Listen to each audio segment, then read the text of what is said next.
me. So I need to know how to live between office visits.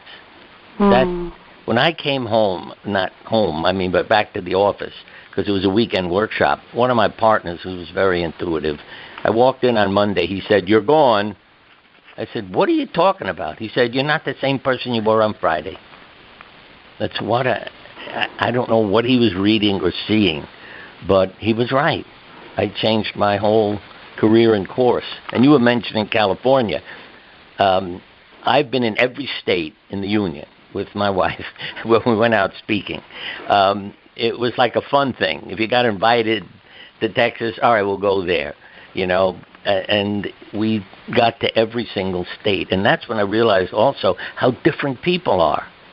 I mean, I mentioned Texas. Our car broke down in the middle of nowhere in Texas, and the car pulls up. What happened? Oh, a car broke down. Okay, my brother-in-law is a mechanic. He'll fix it. You'll have dinner at my house. In New York, our car broke down, and the cops said, "We'll send somebody." They didn't even stop to see if the kids are all right and we were all right. We'll send somebody. And that's why I learned also as a physician, I had to know the people, and their lifestyle, because you needed to hit New Yorkers in the head with the hammer to get them to feel something. And in upstate Maine or in the middle of Montana, they're crying, while New Yorkers aren't even showing any emotions. So, and again, I get back to your book, that love letters from your inner pilot light. We all need this to keep us sensitized and in touch with ourselves as well as others.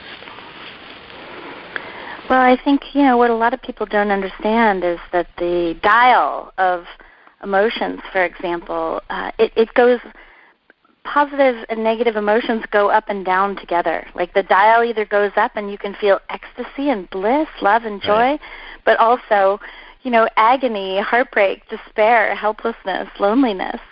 And then if you want to get rid of those painful feelings, then you also dial down the capacity to feel all of these beautiful emotions as well. So I sometimes, miss the times when I was more numb because I didn't feel as much pain, but I also didn't feel as much just sweetness, like the feeling of just savoring life, which I think that connection to that divine spark within, whatever you want to call it, from whatever tradition people come from. Every tradition has a name for it. But the more we have access to that, the more we can actually, we develop more resilience. So we can cope with a wider range. And I realized that, it's helped give me a higher pain tolerance. And now I'm working on my pleasure tolerance, because that's actually my edge now. The other is passing it on to our children, too. To future generations, so that they don't have to do all the suffering. Yeah. I called it mottos to live by, because my parents always drove me crazy. Not solving my problems. Oh, I got a terrible problem. God is redirecting you. Something good will come of this. That's how you're going to help me. Ma, I don't know what to do. I got a lot of decisions here. Do what makes you happy. Ma, I need help. It just went on and on. I used to think they were terrible parents until I realized the wisdom and truth in what they had learned growing up with all kinds of troubles, and helping others and so forth. And they didn't even want me to become a doctor, I mean, it was crazy, but I just felt it was the right thing to do. There was something in me. And, well, that's whole other issues like past lives and different things. But, what makes you want to choose something, and even what specialty, et cetera, et cetera. But in your... In case I'm really you're interested in that topic. In case you're wondering, I love you that much. That's a sentence in 133. And, that's what kids need to hear. I love you that much. Yeah. And if they feel that, then all the other things fall into place. And, if we read what others have written and then start writing our own, it's amazing. How many years ago did you write this? Well, this book, so I started writing The Daily Flame on my 40th birthday, and I just turned 50 2 weeks ago. So 10 years I've been writing these as a free email at innerpilotlight.com. And it really started, Bernie, because I had made contact with that voice on the floor of the bathroom. Yeah. And I started as a daily practice, waking up in the morning. And I've been a writer my whole life, so writing is kind of an easy meditation for me.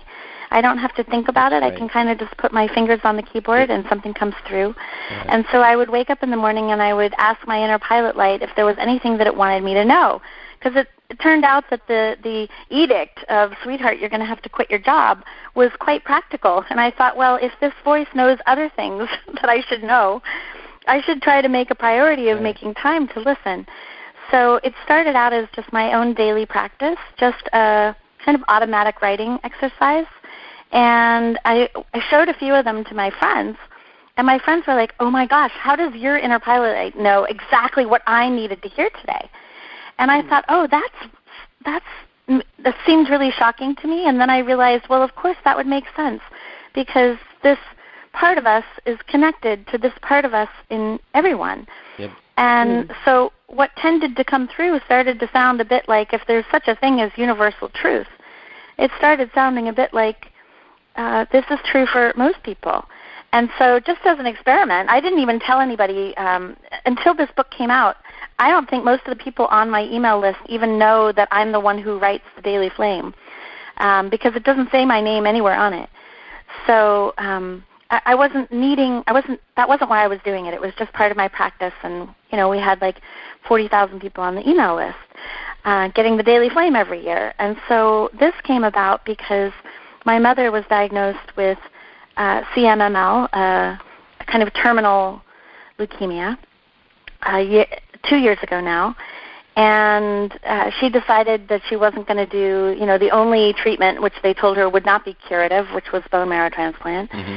And so it was kind of signing her up for hospice and starting to check off the things on her bucket list, which included a safari in Africa and a pilgrimage to a sacred site in Italy that she wanted to go to. And so I decided I was going to take a year off of work and commit to this process with my mother. And what that meant in practicality was spending a lot of time in the bed next to my mom, because her hemoglobin was 6 for 9 months before she died, in spite of multiple times every week getting transfused. So she was very weak. And so what I was doing is, while she was sleeping and I was, lying on a bed next to her in Africa, I just started writing Daily Flames. I thought, well, I'll write these because it's comfort for myself to communicate with this part of me. And then I thought, well, I'll just compile it. I'll write 365 new Daily Flames, and I'll give it away as a kind of Valentine's Day present to the Daily Flame readers. And then I was recording an audio program with Tammy Simon at Sounds True. She wanted to do, one of their audio programs, and so we were doing it about the inner pilot light. And I just made a sort of casual comment that I had written 365 new ones, and she asked if she could see them. And next thing I know, I kind of call it my accidental book deal, because next thing I know, she was offering to publish it as a book, which I wasn't really envisioning. So, so here it is. I kind of was like, but it was written from that. Because you call it's beautiful. We need to take our first break, everyone. So don't go away. Stay with us. We'll be back more with Mind Health Matters and Dr. Bernie Siegel. Join Dr. Bernie Siegel on Mind Health Matters every week, Wednesday through Friday, 12 p.m. and 12 a.m. Eastern Time on Dreamvisions 7 Radio Network. Bernie will draw from his inspirational personal journey, offering us special nuggets of his sacred wisdom. Listen in as Bernie reminds us to be fully engaged in life. Learn to connect with the other side and receive inspiring messages of peace, healing, and hope. Join psychic medium Bill Phillips at Omega Institute in Rhinebeck, New York for Signs from Spirit, Connecting with the Other Side. In this weekend retreat, May 31st to June 2nd, you'll learn to recognize signs from spirit and discover how to remain connected to the ones you love. Mention discount code DREAM for 20% off when you register for Signs from Spirit with Bill Phillips. Learn more at eomega.org. Dr. Bernie Siegel's writings and the 12 books he's published so far reflect his passion to reach people struggling with all of life's challenges. His latest, A Book of Miracles, inspiring true stories of healing, gratitude, and love, is both riveting and belief-expanding. Bernie has produced wonderful resources for everyone, like 365 prescriptions for the soul, daily messages of inspiration, hope, and love, and faith, hope, and healing. Bernie's books also include those like Love, Magic, and Mud Pies, a great resource for parents, and delightful, loving stories like Buddy's Candle to help children of all ages cope with the loss of a loved one, be it a pet or a parent. To purchase Bernie's books, CDs, or DVDs, go to BernieSiegelMD.com. And while you're there, empower the mind, body, and spirit with Bernie's heartwarming articles.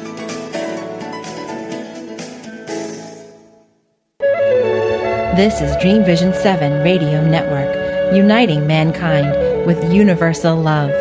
Our shows are created from the heart, bringing each listener to a place of divine enlightenment. Breathe, relax, and enjoy. Let life flow. Welcome back to Mind Health Matters and Dr. Bernie Siegel. As mentioned, you can hear his show Wednesday through Friday, 12 a.m. and 12 p.m. Eastern Time on syndicated Dreamvisions 7 Radio Network, just by going Dreamvisions, all one word, with an S on the end, the number 7radio.com. You can get in touch with Bernie by going on his site. It's Bernie Siegel, SIEGELMD.com, BernieSiegelMD.com. And if you'd like a copy of Dr. Lissa's book, The Daily Flame, 365 Love Letters from Your Inner Pilot Light, you can obtain it just about everywhere. And you can go on her site, which is LissaRankin.com. Lissa is LISSARANKIN, LissaRankin.com. Back to you, Bernie. Hi, thank you. I have to tell you a little story as an aside. In college, the only C I got was in creative writing. And it kept me from graduating summa cum laude, that one C. So after my first book, Love, Medicine, Miracles, was on the New York Times bestseller list, I wrote to the college. It's my sense of humor. I said, now you could raise my grade to a B, and I'd have high honors. And I got this serious multiple-page letter back. Oh, my goodness. About, you cannot alter grades after you graduated. And I thought it's so sad they didn't have a sense of humor. But the other was from William Saroyan. I love that guy, as a writer. And in it, because this is really what happened with you, there is a writer and a young man working with him. And the writer says to the young fella, hey, you're a good writer, too. And he says, I've never written anything. What are you talking about? He said, the letter on your desk to your father. He said, that's just a letter to my father. He said, okay, then write a letter to everyone.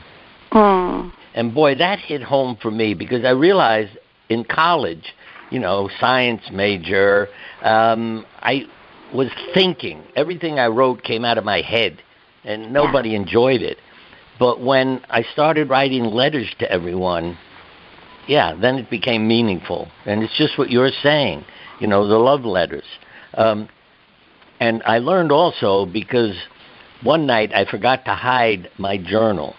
See, I was writing something every night to get the pain out of my body.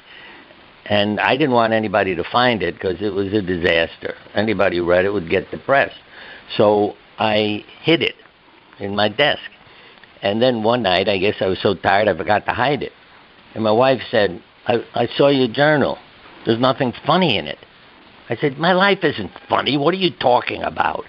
And then she started telling me jokes that I told her and the kids at dinner, crazy things that happen in the hospital, like walking into the wrong patient's room and there's a naked woman sitting there and I pull the curtain back. It's like, who's he? And she's shrieking, crazy things like that happen. And they never got in my journal. So it was really my wife who woke me up, in a sense, to save my life. And remember the funny things. Put them in there, too. And I began to do that and realized how much it helped everybody, including the patients, to, to keep like your inner child and your sense of humor with you, whether it's in the operating room or anywhere else. And that's, very honestly, it's such a pleasure to talk to you. It's like talking to yourself in a sense, because we've both been through the same labor pains. Absolutely. Yeah. And I don't know, what do you